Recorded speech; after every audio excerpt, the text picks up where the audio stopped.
아이, 진짜 참 빨리빨리 좀 하자고요.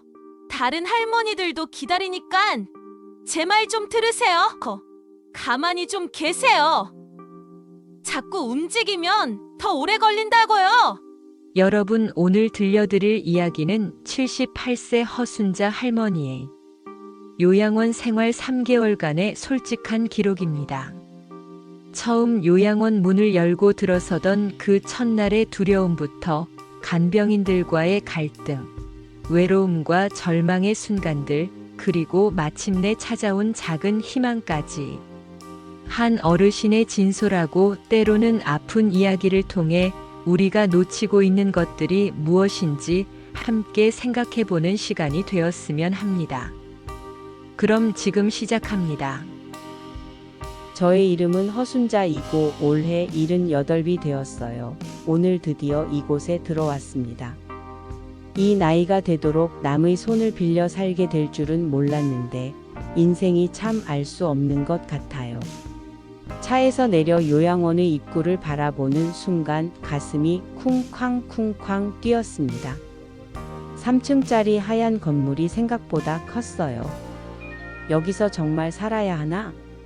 하는 생각이 자꾸만 머리를 스쳤습니다. 딸이 제 손을 꼭 잡고 엄마 괜찮을 거예요. 여기 시설도 좋고 간병인들도 친절하대요 라고 말했지만 솔직히 믿음이 잘 안 갔어요. 현관을 들어서니 소독약 냄새와 함께 낯선 소음들이 들려왔습니다. 어디선가 할머니의 크고 날카로운 웃음소리, 복도 끝에서 들리는 텔레비전 소리, 간병인들의 빠른 발걸음. 모든 게 낯설고 어색했습니다. 접수를 마치고 엘리베이터를 타고 2층으로 올라갔어요. 복도가 참 길더라고요. 양쪽으로 쭉 늘어선 방들을 보니 이 많은 사람들이 다 나처럼 가족과 떨어져 살고 있구나 싶어서 마음이 무거워졌습니다. 드디어 제 방에 도착했어요. 207호. 문을 열자 작고 깔끔한 방이 나타났습니다. 침대 하나, 작은 책상과 의자, 옷장 하나. 창문으로는 요양원 뒤뜰이 보였어요.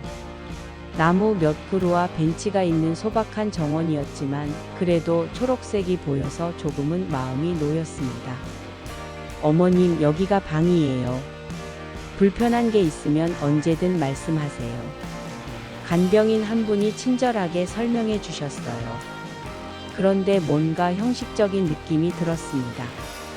아마 매일 새로운 어르신들에게 똑같은 말을 하다 보니 그런 걸까요? 짐을 정리하는데 딸이 자꾸 눈물을 글썽이더라고요. 엄마, 미안해요. 정말 미안해요. 계속 그러는 거예요. 나도 모르게 목이 메었습니다. 하지만 딸 앞에서는 괜찮은 척해야 했어요. 괜찮다, 괜찮아. 여기가 집보다 안전하잖아. 넘어져도 바로 도움받을 수 있고. 딸이 가고 나니 정말 조용했습니다. 혼자 침대에 앉아 주변을 둘러보니 이게 진짜 내 현실이구나 싶었어요. 78년을 살면서 이런 곳에서 지내게 될 줄은 정말 몰랐습니다. 저녁 시간이 되어 식당에 갔어요. 큰 홀에 여러 테이블이 있고 어르신들이 여기저기 앉아 계셨습니다. 어떤 분은 혼자 조용히 드시고 어떤 분들은 옆 사람과 수다를 떨며 드시고 나는 어디에 앉아야 할까 망설이다가 구석진 빈 자리에 앉았습니다. 밥맛은 글쎄요. 나쁘지는 않았지만 집밥 같은 정은 없었어요. 간이 좀 싱거웠고 반찬도 단조로웠습니다. 그래도 배고픈데 어쩌겠어요. 첫날 밤이 가장 힘들었어요. 익숙한 내 침대가 아니라 딱딱하고 좁은 요양원 침대에 누워 있으니 잠이 쉽게 오지 않았습니다.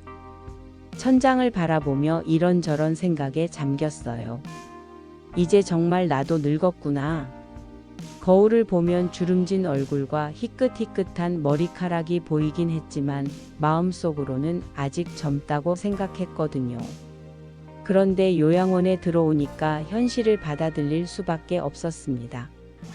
복도에서 들려오는 소리들이 신경 쓰였어요. 누군가 계속 기침을 하시고 어떤 분은 잠꼬대를 하시고 간병인들이 야간 순찰을 도시더라고요. 발걸음 소리, 문 열리는 소리, 속삭이는 말소리. 집에서는 혼자 살아서 이렇게 시끄럽지 않았는데 말이에요. 새벽 4시쯤 되니까 그제서야 잠이 들었나 봐요. 그런데 6시에 벌써 복도가 소란스러워지더라고요. 기상시간이 일찍인가 봅니다. 나는 원래 좀 늦잠을 자는 편인데 여기서는 그럴 수가 없겠더라고요. 아침밥을 먹고 방에 돌아와서는 할 일이 없었어요. 텔레비전을 켜놨지만 집중이 안 되고 책을 읽으려고 해도 글씨가 잘 안 보이고 시간이 참 안 가더라고요. 창밖을 내다보며 과거를 떠올렸습니다. 20대에 시집와서 애들 키우느라 정신없던 시절, 남편과 함께 장사하며 바쁘게 살던 시절, 애들 대학 보내고 결혼시키느라 고생하던 시절. 그때는 시간이 금 같았는데 지금은 시간이 이렇게 천천히 가네요. 특히 남편 생각이 많이 났어요. 작년에 먼저 가셨거든요.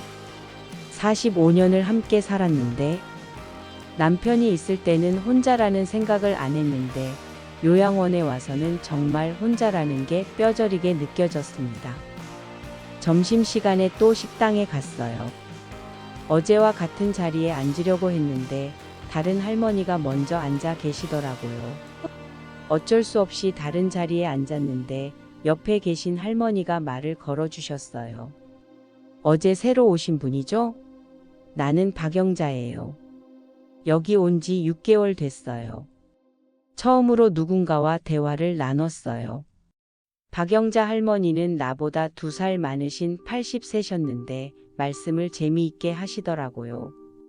여기저기 요양원 이야기도 해주시고 어떤 간병인이 친절하고 어떤 분이 좀 까칠한지도 귀띔해 주셨어요. 처음엔 다 힘들어요. 나도 그랬거든요. 그런데 적응하다 보면 괜찮아져요. 여기도 나름 좋은 점이 있어요. 그 말이 조금 위로가 되었습니다. 나만 힘든 게 아니구나 싶었어요. 오후에는 산책을 나갔어요. 요양원 뒷뜰을 천천히 걸었는데 생각보다 경치가 좋았어요. 작은 연못도 있고 벤치도 여러 개 있고 몇몇 어르신들이 앉아서 수다를 떨고 계셨어요. 그런데 걷다가 문득 눈물이 났어요. 왜 그랬을까요? 슬퍼서라기보다는 뭔가 복잡한 감정이었어요. 서러움, 외로움, 그리고 묘한 해방감 같은 것도 있었어요. 더 이상 집안일 걱정하지 않아도 되고, 끼니 걱정하지 않아도 되고, 그런 면에서는 편하긴 한데, 동시에 내 인생이 정말 끝나가는구나 하는 생각이 들었거든요. 사흘째 되는 날부터 요양원의 현실이 조금씩 보이기 시작했어요. 처음에는 모든 게 새롭고 조심스러웠는데 며칠 지내다 보니 불편한 점들이 눈에 들어오더라고요. 우선 같은 층에 사시는 김할머니라는 분이 좀 까다로우셨어요. 식당에서 자리 문제로 시비를 거셨거든요. 제가 아무 생각 없이 앉은 자리가 김할머니 단골 자리였나 봐요.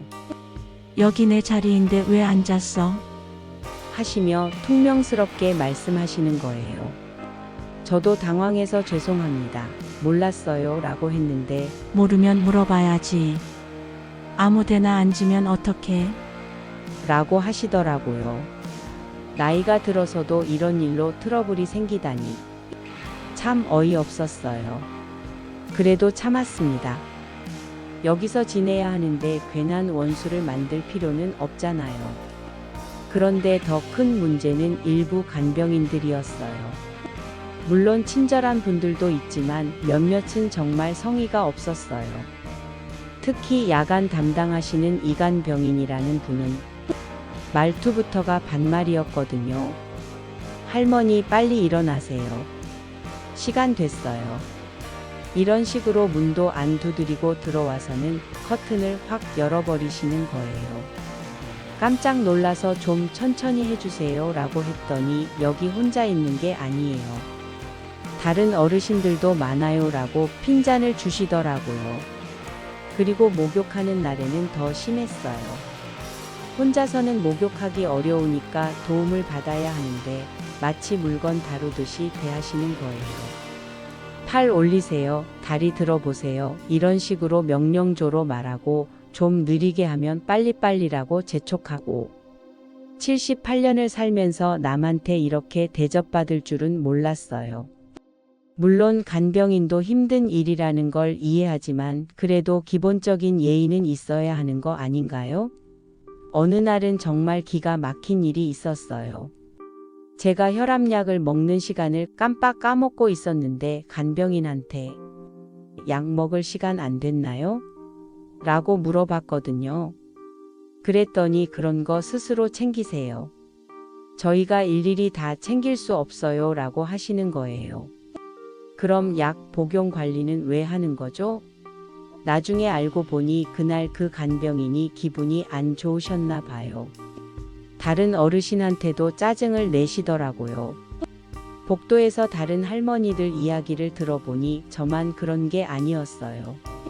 어떤 분은 간병인이 자기 물건을 함부로 만져서 화가 났다고 하시고 어떤 분은 밤에 화장실 가려고 불렀는데 조금만 기다리세요 라고 해놓고는 30분을 기다리게 했다고 하시더라고요. 물론 좋은 간병인들도 있어요. 김간병인이라는 분은 정말 친절하세요. 말투도 다정하고 항상 웃는 얼굴로 대해주시고 그런데 그런 분들은 몇 안 되더라고요. 그리고 어르신들 사이에서도 파벌 같은 게 있는 것 같았어요. 먼저 온 사람들이 나중에 온 사람들을 무시하는 분위기도 있고 자기들끼리만 어울리고 새로운 사람은 끼워주지 않는 그런 분위기. 학교도 아닌데 왜 이런 일이 생기나 싶었어요. 특히 식사 시간에 그런 게 심했어요. 자기들끼리 앉아서 이야기하다가 다른 어르신이 다가가면 갑자기 말을 멈추거나 자리를 옮기거나 보기에 참 민망했어요.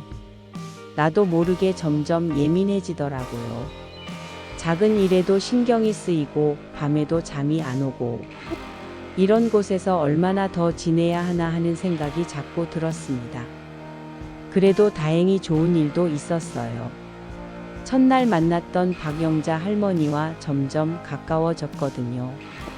박 할머니는 정말 재미있는 분이셨어요. 젊은 시절 이야기도 재미있게 해주시고 요양원 생활의 노하우도 많이 가르쳐 주셨어요. 허순자 씨, 여기서는 너무 기대하면 안 돼요. 집같이 편할 순 없어요. 그 대신 작은 것에서 행복을 찾아야 해요. 박 할머니 말씀이 맞더라고요.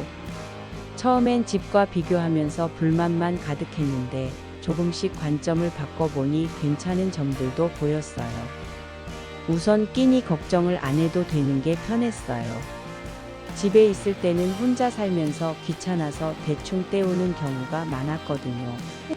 라면으로 끼니를 대신하거나 아예 굶고 지내는 날도 있었는데 여기서는 정해진 시간에 따뜻한 밥을 먹을 수 있으니까 그건 좋았어요. 그리고 박할머니가 소개해 주신 분들도 괜찮았어요. 최할머니라는 분은 바둑을 좋아하셔서 가끔 같이 두었고 이 할머니는 뜨개질을 하시는데 예쁜 작품들을 보여주시기도 했어요. 어느 날 오후 박할머니가 제게 커피를 한 잔 타다 주셨어요. 뜨거운 커피 한 모금을 마시며 창밖을 내다보는데 마음이 참 따뜻해졌어요. 영자씨 고마워요. 커피 맛이 정말 좋네요. 뭘요? 여기 커피가 맛있어요. 아침에 주는 것보다 오후에 타서 마시는 게 훨씬 나아요. 설탕도 좀 더 넣고. 그렇게 앉아서 이런저런 이야기를 나누었어요. 자식들 이야기, 젊은 시절 이야기, 건강 이야기. 누군가와 마음 놓고 이야기할 수 있다는 게 이렇게 소중한 줄 몰랐어요. 박 할머니는 딸이 멀리 부산에 살아서 자주 못 온다고 하셨어요. 그래도 한 달에 한 번은 와요. 전화도 자주 하고. 그거면 된 거 아닌가요? 자식들도 바쁜데 나도 그런 마음을 가져야겠다고 생각했어요. 딸이 일주일에 한 번씩 와주는데도 자꾸 서운한 마음이 들었거든요. 더 자주 왔으면 좋겠다는 생각, 더 오래 있었으면 좋겠다는 생각. 그런 마음들을 조금씩 내려놓으려고 노력했어요. 요양원에서 하는 프로그램 중에 괜찮은 것들도 있었어요. 화요일마다 하는 노래 교실은 정말 재미있었어요. 옛날 가요를 다 같이 부르는데 목소리를 높여 노래하니까 기분이 좋아지더라고요. 동백꽃 필 무렵 이런 노래를 부르면 젊은 시절이 생각나면서 눈물이 나기도 했지만 그런 감정도 나쁘지 않았어요. 같이 노래하는 할머니들과 뭔가 하나가 된 느낌도 들고 목요일에 하는 요가 교실도 좋았어요.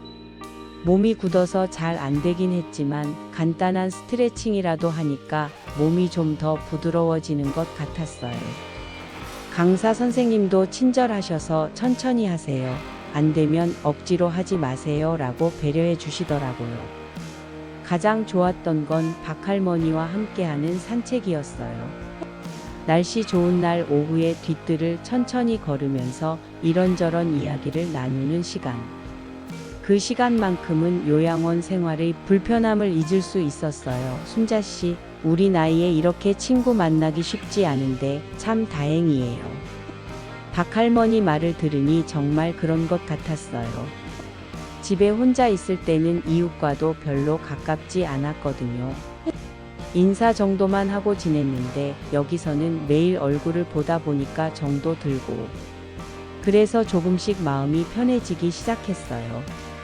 물론 불편한 점들은 여전했지만 그래도 이런 작은 위로들이 있으니까 버틸만 했어요. 딸이 천면회를 온 건 제가 요양원에 들어온 지 일주일 후였어요. 복도 끝에서 딸의 목소리가 들리는 순간 가슴이 뛰었습니다. 그렇게 보고 싶었거든요. 엄마. 딸이 뛰어오면서 제 손을 꼭 잡았어요. 딸의 손이 따뜻했습니다. 얼마나 반가웠는지. 어떻게 지내세요? 불편한 건 없으세요?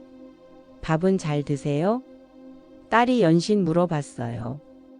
괜찮다고 잘 지내고 있다고 말했지만 사실 하고 싶은 말이 많았어요. 간병인 이야기, 다른 할머니들과의 갈등 이야기. 하지만 딸 걱정시키고 싶지 않아서 참았어요. 딸이 가져온 과일과 옷들을 정리하면서 이런저런 이야기를 나눴어요. 사위 안부, 손주들 이야기. 평범한 가족 이야기였지만 얼마나 반가웠는지 모릅니다. 엄마, 여기 시설 괜찮네요. 깔끔하고 간병인들도 친절하고 딸은 만족해하는 것 같았어요. 하지만 저는 속으로 네가 여기서 살아봐야 안다고 생각했습니다. 하루 이틀 보는 것과 매일 사는 건 다르거든요. 그런데 딸이 돌아간 후에 좀 이상한 일이 있었어요. 이간병인이 저한테 와서는 따님이 참 효녀시네요. 과일도 좋은 거 사오시고 라고 하면서 슬쩍슬쩍 눈치를 주는 거예요. 처음에는 무슨 말인지 몰랐는데 나중에 다른 할머니한테 들으니까 간병인들이 가끔 그런다는 거예요. 가족이 과일이나 간식을 가져오면 나눠달라고 하거나 심지어 돈을 달라고 하는 경우도 있다고. 그래서 다음에 딸이 왔을 때 그 이야기를 살짝 했어요. 그랬더니 딸이 화를 내더라고요. 그런 일이 있으면 바로 말씀하세요. 왜 참으세요? 하지만 저는 괜한 문제 만들고 싶지 않았어요. 여기서 계속 살아야 하는데 간병인들과 사이가 나빠지면 더 힘들어지잖아요. 그런데 정말 기가 막힌 일이 생겼어요. 아들이 면회를 왔는데 아들이 가져온 보온병이 며칠 후에 없어진 거예요. 분명히 제 방에 두고 갔는데 간병인한테 물어봤더니 모른다고 하더라고요. 혹시 다른 어르신이 실수로 가져갔나 싶어서 여기저기 물어봤는데 그것도 아니었어요. 결국 찾지 못했습니다. 박할머니가 귀띔해주길 간병인들이 가끔 그런대요. 좋은 물건 있으면 슬쩍 가져가는 경우가. 믿고 싶지 않았지만 다른 할머니들도 비슷한 경험이 있다고 하더라고요. 양말이 없어졌다든지 과자가 없어졌다든지. 그리고 또 다른 문제가 있었어요. 제가 혈압이 좀 높아서 정기적으로 병원에 가야 하는데 그 일정을 짜는 것도 마음대로 안 되더라고요. 간병인들이 다음 주는 안 돼요. 다 다음 주에 가세요 라고 하는 거예요. 왜냐고 물어봤더니 간병인 스케줄 때문에 그래요. 병원 모시고 갈 사람이 없어요. 그럼 미리 계획을 세워놓지 왜 그런 식으로 하나 싶었어요. 건강 문제는 미룰 수 있는 게 아닌데. 딸한테 이 이야기를 했더니 딸이 요양원에 직접 전화를 걸어서 문의를 하더라고요. 그 후로는 병원 일정이 좀 더 수월해졌어요. 하지만 이런 일 때문에 딸이 직장에서 시간을 내야 한다는 게 미안했어요. 엄마, 괜찮아요. 이런 일은 제가 챙겨야죠. 딸은 그렇게 말했지만 저는 부담을 주는 것 같아서 마음이 무겁더라고요. 요양원에 들어오면 독립적으로 살 수 있을 줄 알았는데 오히려 딸한테 더 많은 신경을 쓰게 하는 것 같았어요. 그리고 면회 올 때마다 뭔가 준비해 와야 한다는 부담도 있는 것 같았어요. 빈손으로 올 수는 없으니까 과일도 사오고 옷도 사오고 생필품도 사오고 경제적 부담도 만만치 않을 텐데. 딸아, 너무 자주 오지 마라. 네가 너무 바쁜데 시간 내기 힘들잖아. 그렇게 말했지만 속마음은 달랐어요. 더 자주 왔으면 좋겠고 더 오래 있었으면 좋겠고 그런 마음과 딸을 배려하는 마음 사이에서 갈등이 생기더라고요. 어느 날은 정말 당황스러운 일이 있었어요. 손자가 같이 면회를 왔는데 간병인 한 명이 손자한테 할머니가 용돈이 부족하다고 하셨는데 조금 보태주시면 어떨까요? 라고 말하는 거예요. 저는 그런 말 한 적이 없는데 손자가 의아해하면서 저한테 물어보길래 그런 말 안 했다고 했는데 괜히 어색한 분위기가 되었어요. 나중에 혼자 있을 때 그 간병인을 불러서 왜 그런 말씀을 하셨나요? 라고 물어봤더니 어르신들이 용돈이 있으면 간식도 사드실 수 있고 필요한 것도 사실 수 있어서 그런 거예요 라고 하더라고요. 말은 그럴듯하게 하지만 결국 자기들이 관리하기 편하려고 하는 말 같았어요. 용돈이 있으면 간병인들한테도 좋으니까. 그 일 이후로 가족들이 올 때마다 신경이 쓰였어요. 간병인들이 또 무슨 말을 할까 봐서. 딸한테 미리 이야기해뒀지만 그래도 불편한 건 마찬가지였어요. 그리고 또 한 가지 문제가 있었는데 면회가 끝나고 나면 항상 허전하고 우울해진다는 거예요. 가족을 만나는 동안은 기분이 좋았는데 헤어지고 나면 더 외로워지더라고요. 다른 할머니들도 그런 것 같았어요. 면회 온 날에는 기분이 좋아서 수다도 떨고 밝은 표정이었다가 며칠 지나면 다시 풀이 죽어 있고 가족이 자주 오는 것도 좋고 나쁘고 해요. 박할머니가 그런 말씀을 하시더라고요. 올 때는 좋은데 갈 때는 더 서운하거든요. 정말 그런 것 같았어요. 차라리 면회를 아예 안 오면 포기하고 살 텐데 가끔씩 오니까 자꾸 기대하게 되고 또 실망하게 되고 특히 명절이나 생일 때는 더 심했어요. 다른 할머니들은 가족들이 데려가거나 많이 오시는데 저는 딸 하나뿐이니까 부럽기도 하고 서운하기도 하고 하지만 그런 마음을 딸한테 표현할 수는 없잖아요. 딸도 나름대로 최선을 다하고 있는데 더 많은 걸 바라면 딸만 힘들어지니까요. 요양원에 온 지 2달쯤 되었을 때 큰 사건이 하나 생겼어요. 새벽에 화장실에 가려다가 넘어진 거예요. 어둠 속에서 슬리퍼가 벗겨지면서 바닥에 그대로 넘어져 버렸습니다. 아이고 하는 소리와 함께 바닥에 주저앉았는데 오른쪽 손목이 너무 아팠어요. 일어나려고 해도 힘이 안 들어가고 식은땀이 나더라고요. 다행히 옆방에 계시던 박할머니가 소리를 듣고 간병인을 불러주셨어요. 야간 담당 간병인이 와서 보더니 병원에 가봐야겠다고 하면서 응급실로 데려가 주었어요. 검사 결과 손목에 실금이 갔다고 하더라고요. 깁스까지는 안 해도 되지만 며칠간 조심해야 한다고. 그런데 정작 문제는 병원에서 돌아온 후였어요. 손목이 아프니까 혼자서 할 수 있는 일이 거의 없었어요. 옷 갈아입기, 세수하기, 밥 먹기. 다 불편했습니다. 그런데 간병인들한테 도움을 청하면 조금만 기다리세요 라고 하고는 한참 후에 오는 거예요. 특히 식사 시간이 힘들었어요. 오른손을 제대로 쓸 수 없으니까 왼손으로 숟가락을 들어야 했는데 그게 쉽지가 않았거든요. 간병인한테 도움을 청했더니 시간이 지나면 적응돼요. 왼손 쓰는 연습을 하세요 라고 하더라고요. 물론 맞는 말이긴 하지만 그 순간에는 너무 서운했어요. 좀 더 친절하게 도와줄 수는 없을까 싶었거든요. 그리고 또 한 가지 문제가 생겼어요. 요양원에서 하는 프로그램에 강제로 참여해야 한다는 거였어요. 손목이 아픈데도 건강을 위해서 참여하세요 라고 하면서 억지로 보내더라고요. 손목이 아픈데 요가는 좀 라고 했더니 앉아서만 하시면 돼요.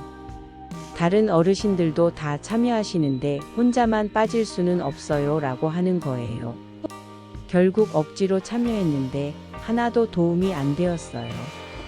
오히려 더 아팠습니다. 그래서 다음부터는 안 가겠다고 했더니 프로그램 참여는 의무사항이에요. 가족분께 연락해서 말씀드릴까요? 라고 협박하듯이 말하더라고요. 가족한테 연락한다고 하니까 겁이 나서 어쩔 수 없이 참여했어요. 딸한테 괜한 걱정 끼치고 싶지 않았거든요. 그런데 정말 기가 막힌 건 프로그램 참여비를 따로 받는다는 거였어요. 한 달에 5만 원씩.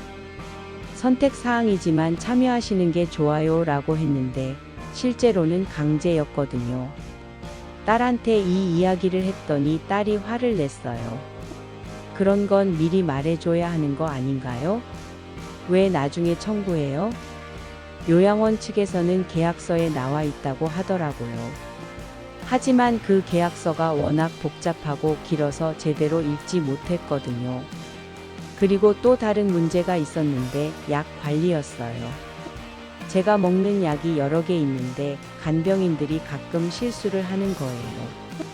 혈압약을 빼먹는다든지 시간을 잘못 준다든지 어느 날은 다른 어르신 약을 제게 주려고 하더라고요. 다행히 제가 확인해서 이거 제 약 아닌 것 같은데요 라고 했는데 만약 그냥 먹었다면 큰일 날 뻔했어요. 그런 일이 있고 나서 약을 받을 때마다 불안해졌어요. 이게 정말 내 약이 맞나? 용량은 맞나? 계속 의심하게 되더라고요. 병원 예약도 마음대로 안 되었어요. 정기검진 날짜가 다가오는데 그날은 안 돼요. 다른 날로 바꾸세요 라고 하는 거예요. 이유를 물어보면 간병인 스케줄 때문에라고. 결국 딸이 직접 와서 데려가야 했어요. 딸이 직장에서 휴가를 내고 미안해서 어떻게 말을 해야 할지 모르겠더라고요. 엄마, 괜찮아요. 건강이 중요한데 뭐. 딸은 그렇게 말했지만 저는 부담을 주는 것 같아서 마음이 무거웠어요. 요양원에 들어오면 이런 일들을 다 해결해 줄 알았는데 오히려 딸한테 더 많은 부담을 주는 것 같았어요. 그리고 간병인들의 태도도 점점 무성의해지는 것 같았어요.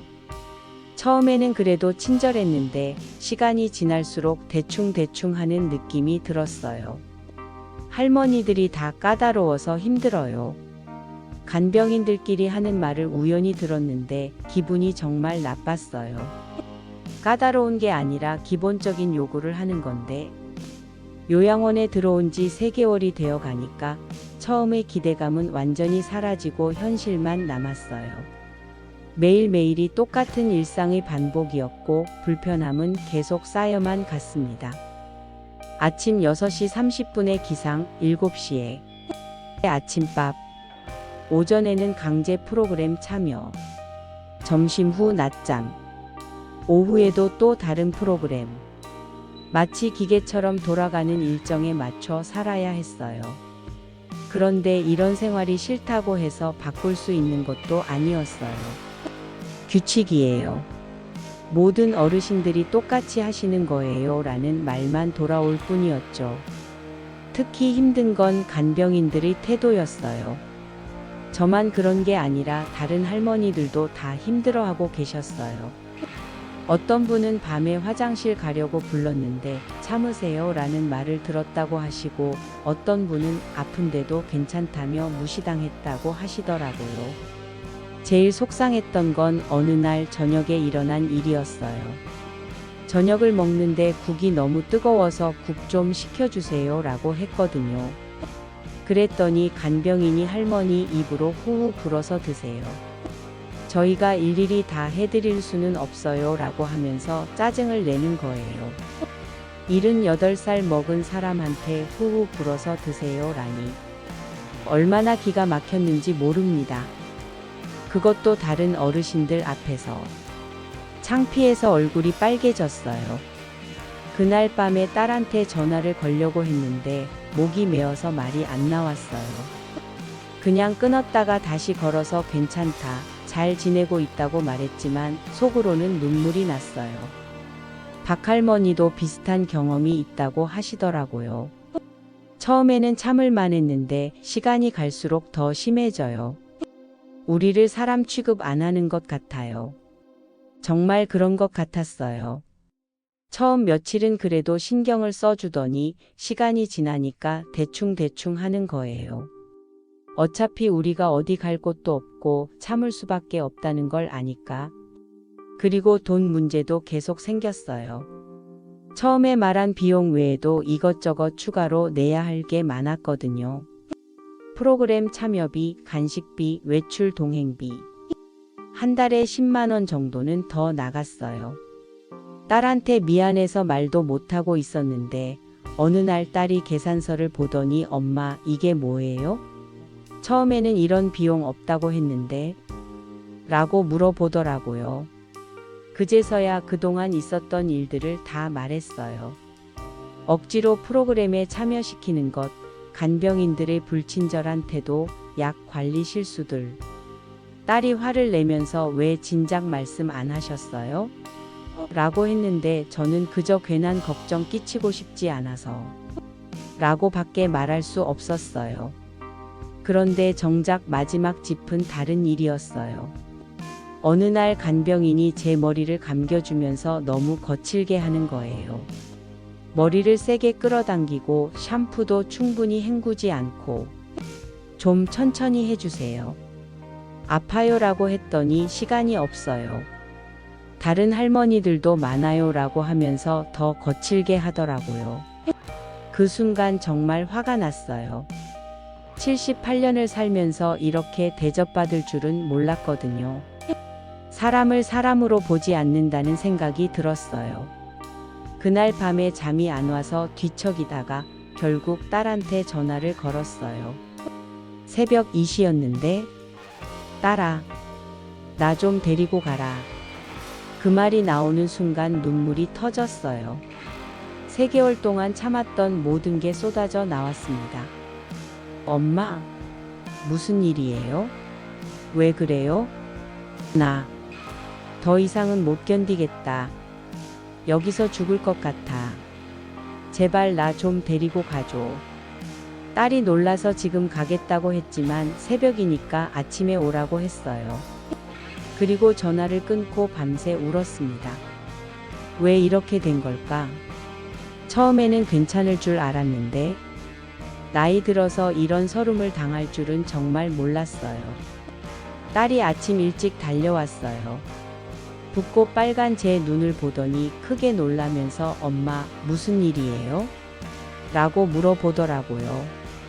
그래서 그동안 있었던 일들을 다 이야기했어요. 간병인들의 불친절한 태도, 강제로 시키는 프로그램들, 추가 비용들. 딸이 들으면서 얼굴이 점점 굳어지더라고요. 엄마, 왜 진작 말씀 안 하셨어요?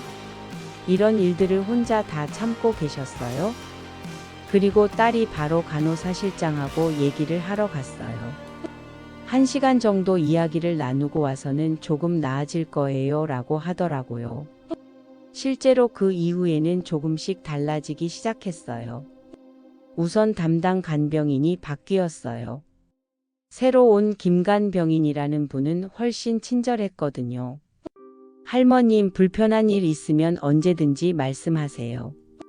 제가 최대한 도와드릴게요. 말투부터가 달랐어요. 존댓말도 제대로 하시고 무엇보다 환자를 사람으로 대해주신다는 느낌이 들었어요. 프로그램도 조금씩 선택할 수 있게 되었어요. 오늘 컨디션이 안 좋으시면 참여하지 않으셔도 돼요 라고 하니까 정말 쉬고 싶은 날에는 쉴 수 있게 되었어요. 그리고 가장 좋았던 건 새로운 친구를 만난 거예요. 조간병인이라는 분이 새로 들어오셨는데 저보다 1살 위인 79세셨어요. 전에는 초등학교 교사를 하셨다고 하더라고요. 조할머니는 정말 지혜로우신 분이었어요. 요양원 생활에 대해서도 좋은 조언을 많이 해주셨고 무엇보다 이야기를 재미있게 해주셨어요. 순자씨, 여기서 살려면 마음가짐을 바꿔야 해요. 집과 비교하면 안 되고 이곳도 나름의 좋은 점을 찾아야 해요. 조할머니 말씀이 맞더라고요. 너무 불만만 가지고 있으니까 모든 게 다 나쁘게 보였는데 조금씩 관점을 바꿔보니 괜찮은 점들도 눈에 들어왔어요. 예를 들어 끼니 걱정을 안 해도 되는 것, 청소나 빨래를 안 해도 되는 것, 혼자 있을 때 갑자기 쓰러져도 바로 발견될 수 있다는 것. 이런 것들이 사실은 큰 장점이었거든요. 그리고 새로 온 간병인들은 정말 친절했어요. 특히 박 간병인이라는 젊은 분은 항상 밝은 표정으로 대해주셨어요. 할머님, 오늘 기분 어떠세요? 날씨가 좋네요. 산책 나가실까요? 이런 식으로 먼저 말을 걸어주시니까 기분이 좋아지더라고요. 같은 일을 해도 어떻게 하느냐에 따라 이렇게 다를 수가 있구나 싶었어요. 노래 교실도 다시 참여하기 시작했어요. 조할머니가 같이 가자고 해서 따라갔는데 생각보다 재미있었어요.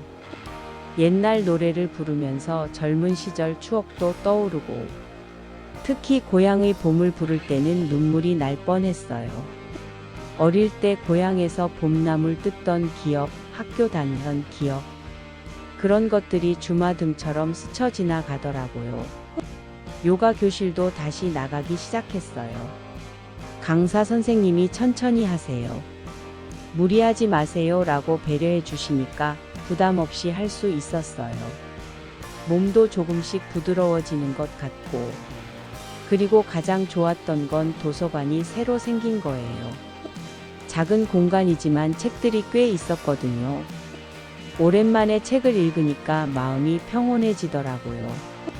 조할머니와 함께 책 이야기를 나누는 시간도 좋았어요. 이 책 어땠어요? 라고 물어보면 서로 감상을 나누고 그런 시간이 정말 소중했어요. 딸도 변화를 느꼈나 봐요. 엄마, 요즘 밝아지신 것 같아요 라고 하더라고요. 실제로 마음이 많이 편해졌어요. 물론 완전히 만족스럽지는 않지만 그래도 살만은 해졌어요. 요양원 생활이 조금씩 안정되면서 밤에 혼자 있는 시간에는 자연스럽게 지난 삶을 되돌아보게 되었어요. 78년이라는 긴 세월 동안 참 많은 일들이 있었거든요. 특히 젊은 시절 이야기가 많이 떠올랐어요. 21살에 시집와서 낯선 시댁에서 적응하느라 힘들었던 시절. 그때는 정말 막막했어요. 친정은 멀고 시어머니는 까다로우시고 남편은 장사 때문에 집에 늦게 들어오고. 하지만 그때가 어떻게 보면 가장 활기찬 시절이었던 것 같아요. 비록 힘들었지만 희망이 있었거든요. 애들 낳아서 키우고 남편과 함께 가게를 차리고 바쁘지만 보람찬 나날들이었죠. 첫째 딸을 낳았을 때의 기억도 생생해요. 진통이 너무 심해서 죽을 것 같았는데 아기 울음소리를 듣는 순간 모든 고통이 사라지더라고요. 그렇게 예쁠 수가 없었어요. 그런데 그 딸을 키우면서 얼마나 많은 실수를 했던지. 지금 생각해보면 미안한 일들이 너무 많아요. 너무 바빠서 충분히 안아주지 못했던 것, 야단만 치고 칭찬은 적게 했던 것. 둘째 아들을 낳고 나서는 더 바빴어요. 가게 일도 해야 하고 아이 둘 키우느라. 그때는 정말 하루하루가 전쟁 같았어요.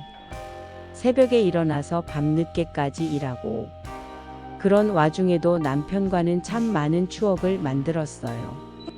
장사가 잘 될 때는 함께 기뻐하고 어려울 때는 서로 격려하고. 45년을 함께 살면서 싸우기도 많이 했지만 그래도 서로 의지했어요. 남편이 아플 때 간병했던 기억도 떠올라요. 당뇨가 심해져서 마지막 2년은 정말 힘들었거든요. 병원에서 집까지 오가면서. 그때는 힘들다고만 생각했는데 지금 생각해보니 그것도 함께 할 수 있어서 다행이었던 것 같아요. 남편이 돌아가시고 나서는 정말 허전했어요. 45년을 함께 살았는데 갑자기 혼자 되니까 처음에는 눈물만 나왔어요. 밥을 해도 혼자 먹으려니 맛이 없고 텔레비전을 봐도 재미없고. 그때 딸이 많이 도와줬어요. 자주 와서 안부도 묻고 병원도 같이 가주고. 그런데 지금 생각해보면 딸한테 너무 의존했던 것 같아요. 딸도 자기 가정이 있는데 엄마 걱정까지 해야 하니 얼마나 힘들었을까. 요양원에 와서야 그런 걸 깨달았어요. 딸이 저를 여기에 보낸 게 미워서 서운해했는데 사실은 딸 입장에서도 어쩔 수 없는 선택이었던 거죠. 혼자 사는 엄마가 걱정되어서 매일 연락하고 주말마다 와서 살림 봐주고. 그게 얼마나 부담스러웠을까요? 아들 이야기도 많이 생각났어요. 아들은 어릴 때부터 공부를 잘했어요. 그래서 대학도 좋은 곳으로 보내고 직장도 대기업에 들어갔고 자랑스러웠어요. 그런데 아들이 결혼하고 멀리 이사를 간 후에는 연락이 뜸해졌어요. 처음에는 바쁘니까 그러려니 했는데 시간이 갈수록 더 멀어지는 것 같았어요. 명절에나 안부 전화 한 통, 1년에 한두 번 얼굴 보는 게 전부였죠. 며느리와의 관계도 어려웠어요. 처음에는 잘해보려고 노력했는데 서로 생각하는 게 달라서 자꾸 마찰이 생기더라고요. 손자들 교육 문제, 명절 음식 문제. 사소한 일로도 의견이 안 맞았어요. 그러다 보니 아들이 중간에서 힘들어했고 결국은 저와 거리를 두게 된 것 같아요. 지금 생각해보면 제가 너무 간섭을 많이 했던 것 같아요. 며느리 입장에서는 시어머니가 잔소리가 많다고 느꼈을 테고. 요양원에 들어온 후에 아들이 면회를 온 적이 있는데 그때 느꼈어요. 아들도 나름대로 미안해하고 있다는 걸. 말로는 표현 안 했지만 눈빛에서 그런 게 보이더라고요. 엄마, 자주 못 와서 죄송해요. 회사 일이 바빠서. 아들이 그렇게 말할 때 저도 모르게 괜찮다고 했어요. 사실은 더 자주 왔으면 좋겠다는 마음이 있었지만 아들도 나름대로 힘들 텐데 괜히 부담 주고 싶지 않았거든요. 그날 밤에 많은 생각을 했어요. 내가 아이들을 키울 때도 완벽하지 않았는데 왜 아이들한테만 완벽함을 바랐을까? 딸한테는 너무 많이 의존했고 아들한테는 너무 많이 기대했고. 특히 남편 없이 혼자 지내던 시절에 외로움 때문에 딸한테 자꾸 전화를 했던 게 미안했어요. 하루에 2~3번씩 전화해서 뭐하니? 밥은 먹었니? 라고 물어봤는데 딸 입장에서는 부담스러웠을 거예요. 그리고 아들이 멀리 이사 간다고 했을 때 서운해서 삐친 것도 후회가 돼요. 그렇게 가고 싶으면 가라고 했는데 사실은 가지 말았으면 좋겠다는 뜻이었거든요. 하지만 아들은 그걸 어떻게 알겠어요. 조할머니와 이런 이야기를 나눈 적이 있어요. 우리 세대 부모들은 다 그랬어요.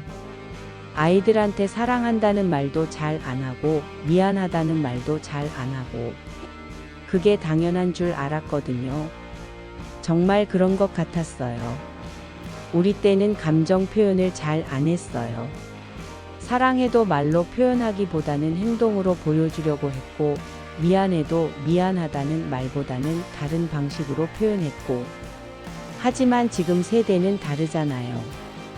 말로 표현하는 게 중요하다고 생각하고 감정을 솔직하게 드러내는 걸 자연스럽게 여기고 그런 차이 때문에 오해도 생기고 서로 섭섭해하기도 하고 요양원에 온 후에 깨달은 게 가족이라는 게 참 소중하다는 거예요. 비록 완벽하지 않아도 서로 부족해도 그래도 가족만한 게 없더라고요. 다른 할머니들 이야기를 들어보면 가족이 아예 연락을 안 하는 분들도 계셨어요. 자식들이 다 바빠서 1년에 한 번도 안 오는 분도 있고 심지어 연락처도 모르는 분도 계시더라고요. 그런 분들을 보면서 제가 얼마나 행복한지 깨달았어요.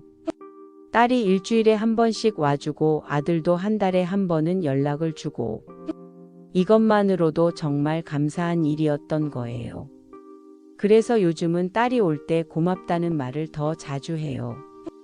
예전에는 당연하다고 생각했는데 이제는 고마운 일이라는 걸 알겠어요. 딸아, 내가 이렇게 와주니까 엄마가 얼마나 든든한지 몰라. 그런 말을 하면 딸이 조금 놀라면서도 기뻐해요. 아마 예전에는 이런 말을 잘 안 했거든요. 밤에 잠들기 전에 기도를 할 때도 가족들 건강을 위해서 기도해요. 딸이 너무 무리하지 않게 해달라고 아들도 잘 되게 해달라고. 그런 기도를 하면 마음이 평안해져요. 오늘도 어김없이 하루가 저물어 갑니다. 창밖을 보니 가을 해가 서산으로 기울어져 가네요. 요양원에 온 지도 벌써 8개월이 흘렀어요. 처음에는 하루하루가 너무 길게 느껴졌는데 지금은 시간이 제법 빨리 흘러가는 것 같습니다. 오늘 하루를 돌이켜보니 나쁘지 않았어요. 아침에 조할머니와 함께 산책을 했고 오후에는 노래교실에서 그리운 금강산을 불렀어요. 목소리가 예전 같지는 않지만 그래도 노래를 부르니까 기분이 좋더라고요. 저녁에는 박할머니, 조할머니와 함께 차를 마시면서 수다를 떨었어요. 젊은 시절 이야기, 자식들 이야기.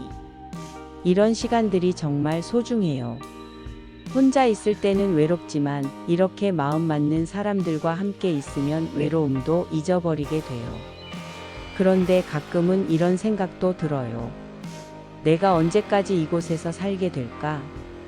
78살이니까 몇 년 더 살 수 있을까? 그런 생각을 하면 마음이 무거워져요. 하지만 너무 멀리 생각하지 않으려고 해요. 오늘 하루만, 내일 하루만 생각하면서 살려고요. 딸이 지난번에 와서 그런 말을 했어요. 엄마, 요즘 많이 밝아지셨어요. 처음에는 걱정이 많았는데 이제는 안심이 돼요. 그 말을 들으니까 기뻤어요. 그동안 딸한테 걱정만 끼쳤는데 이제는 조금이나마 안심을 할 수 있게 했다는 것이 무엇보다 딸이 편안해하는 모습을 보니까 제 마음도 편해졌어요. 아들도 요즘은 한 달에 2번 정도 전화를 해요. 예전보다 자주 연락하는 편이에요. 아마 제가 요양원에 들어온 후에 마음이 바뀐 것 같아요. 멀리 있어도 안부는 챙겨주고 싶다는 생각이 든 거겠죠. 엄마, 건강하게 잘 지내세요. 걱정 말고. 아들이 그런 말을 할 때마다 가슴이 뭉클해져요. 말수가 적은 아들이지만 나름대로 엄마를 생각하고 있다는 게 느껴져요. 요양원 생활도 많이 적응했어요. 처음에는 모든 게 다 불편하고 힘들었는데 지금은 나름의 일상이 생겼어요. 아침에 일어나서 세수하고 산책하고 프로그램 참여하고 단조롭지만 규칙적인 생활이에요. 간병인들과의 관계도 많이 나아졌어요. 물론 모든 분들이 완벽하지는 않지만 그래도 대부분은 친절하게 대해주셔요. 특히 김간병인 같은 분들은 정말 고마운 분들이에요. 할머님, 오늘 컨디션 어떠세요? 뭐 필요한 거 있으면 언제든 말씀하세요. 이런 말을 들으면 마음이 따뜻해져요. 작은 관심이지만 그런 관심들이 쌓여서 하루하루를 버틸 수 있게 해주는 것 같아요. 동료 할머니들과의 관계도 소중해요. 박할머니, 조할머니는 이제 진짜 친구가 됐어요. 서로의 건강을 걱정해주고 힘들 때는 위로해주고 혈연은 아니지만 가족 같은 느낌이에요. 어제는 최할머니가 감기에 걸려서 침대에 누워 계시는데 우리가 번갈아 가면서 간병을 해드렸어요. 죽 끓여다 드리고 약 챙겨 드리고 그런 일들을 하면서 서로가 서로를 의지하고 있다는 걸 느꼈어요. 가끔은 이런 생각도 해요. 만약 집에 혼자 있었다면 어땠을까? 아마 더 외롭고 힘들었을 거예요. 몸이 아파도 혼자 끙끙 앓아야 했을 테고 위급할 때도 도움을 받기 어려웠을 거고 그런 면에서 요양원 생활도 나름의 장점이 있는 것 같아요. 24시간 누군가가 지켜봐주고 응급 상황에 바로 대처할 수 있고 또래 친구들과 함께 지낼 수 있고 물론 집 같은 편안함은 없어요. 내 마음대로 할 수 없는 것들도 많고 불편한 것들도 있고 하지만 그런 것들을 다 감안해도 지금 이 생활에 만족하고 있어요. 요즘은 감사하는 마음이 많이 생겼어요. 건강하게 하루하루를 보낼 수 있다는 것, 딸과 아들이 건강하다는 것, 좋은 친구들을 만난 것, 이런 것들이 다 감사한 일이에요. 특히 우리 딸한테는 정말 고마워요. 처음에는 요양원에 보낸다고 해서 서운했는데 지금 생각해보니 딸이 얼마나 깊이 생각해서 내린 결정인지 알겠어요. 혼자 있을 때의 위험함을 걱정해서 그리고 더 나은 환경에서 생활할 수 있게 하려고. 내일은 또 어떤 하루가 될까요? 아마 오늘과 비슷할 거예요. 아침에 일어나서 친구들과 인사하고 함께 밥 먹고 산책하고 이런저런 이야기 나누고 평범하지만 소중한 하루들이에요. 언젠가는 이 모든 게 끝날 때가 올 거예요. 하지만 그때까지는 하루하루를 소중히 여기면서 살고 싶어요. 가족들한테 부담되지 않으면서 주변 사람들과 좋은 관계 유지하면서 78년을 살면서 많은 것을 경험했지만 아직도 배울 게 많은 것 같아요. 특히 나이가 들어서도 새로운 환경에 적응할 수 있다는 것, 새로운 사람들과 친해질 수 있다는 것, 이런 것들을 요양원에서 배웠어요. 그리고 가장 중요한 건 어떤 상황에서도 희망을 잃지 않는다는 거예요. 처음에는 절망적이었지만 시간이 지나면서 조금씩 적응하고 작은 행복들을 찾아가고 인생이 끝날 때까지 이런 마음으로 살고 싶어요. 밤하늘의 별들을 보면서 오늘 하루도 감사한 마음으로 마무리합니다. 내일도 건강하게 행복하게 그리고 사랑하는 사람들과 함께 이렇게 하루가 또 지나갑니다. 78년을 살아오면서 수없이 많은 하루들이 지나갔지만 오늘 이 하루만큼은 특별히 기억하고 싶어요. 완벽하지 않았지만 나름대로 의미 있는 하루였거든요. 창밖으로 보이는 별빛이 참 예쁘네요. 저 별들도 오늘 밤이 지나면 내일 밤에는 조금 다른 자리에 있겠죠. 사람 사는 것도 그런 것 같아요. 매일매일 조금씩 달라지지만 그래도 계속 빛나고 있으니까요. 내일 아침에 일어나면 또 새로운 하루가 시작될 거예요. 조할머니와 박할머니가 순자야 잘 잤어? 하고 인사할 테고 김간병인이 할머님 오늘도 좋은 하루 되세요 하고 웃어줄 거고 그런 작은 일상들이 쌓여서 나의 남은 인생이 되겠죠. 이제는 알겠어요. 행복이라는 게 거창한 데 있는 게 아니라 이런 평범한 일상 속에 숨어 있다는 걸. 따뜻한 밥 한 끼, 친구와 나누는 차 한 잔, 딸의 안부 전화 한 통. 이런 것들이 진짜 행복이었던 거예요. 78살, 이제 얼마나 더 살 수 있을지는 모르겠지만 남은 시간 동안은 후회 없이 살고 싶어요. 사랑하는 사람들에게 고마움을 표현하고 작은 일상에서 기쁨을 찾고 누군가에게 도움이 되는 사람이 되고, 그러면서 언젠가 이 세상을 떠날 때는 참 잘 살았다, 잘 놀다 간다고 말할 수 있는 그런 삶을 살고 싶어요.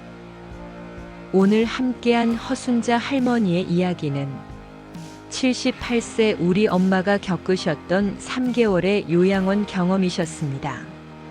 분명 충격적이고 마음 아픈 순간도 있었지만 모든 요양원이 다 이런 것은 아니지요. 정성을 다해 돌봐주시는 좋은 분들과 따뜻한 공간도 많이 있습니다. 결국 중요한 건 우리의 선택과 준비입니다. 노년의 삶은 잘 늙어가는 것이 아니라 끝까지 잘 살아가는 것이니까요. 영상 아래 고정 댓글 보시면 요양원과 요양병원의 차이점을 정리해 두었습니다. 꼭 확인하시고 앞으로의 선택에 도움이 되시길 바랍니다. 여러분의 노년이 더 행복하고 존중받는 시간이 되시길 진심으로 응원합니다. 구독과 좋아요, 알림 설정 잊지 마시고 함께 해주세요. 감사합니다.